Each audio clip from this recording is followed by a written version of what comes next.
ચૂંટણી નજીક આવે છે તેમ નેતાઓ પોતાના કાર્યકરોને શિખામણ આપવા લાગ્યા છે। વડોદરામાં વરિષ્ઠને ભાજપના ધારાસભ્ય યોગેશ પટેલે પણ કહેલા શબ્દોથી થયો છે વિવાદ। વડોદરામાં મનપાની ચૂંટણીમાં ટિકિટને લઈને કાર્યકરોને ધારાસભ્ય યોગેશ પટેલે શિખામણ આપી કે બહારના વ્યક્તિને ટિકિટ આપે તો તેની સામે લડવાનું, આપણે કામ કર્યું હોય તો વિસ્તારના કાર્યકરોને જ ટિકિટ મળવી જોઈએ। બહારથી કોઈ આવે તો લડવાનું હોય, આપણે બધા વિરોધ કરવાનો। કારણ કે જો ભાઈ મહેનત આપણે કરી છે, આપણે બધે ફર્યા છે, આપણે મોટરો બસ ભરી છે।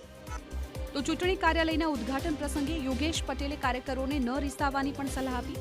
યોગેશ પટેલે સ્પષ્ટતા કરી કે કોની ટિકિટ આપવી અને કોને ન આપવી તે નિર્ણય પક્ષ દ્વારા કરવામાં આવે છે, સ્થાનિક ધારાસભ્યોને કે નેતાઓ દ્વારા નહીં, જેથી જો કોઈને ટિકિટ ન મળે તો તેમની સામે અબોલા ન કરવાની પણ ચોખવટ યોગેશ પટેલે કરી।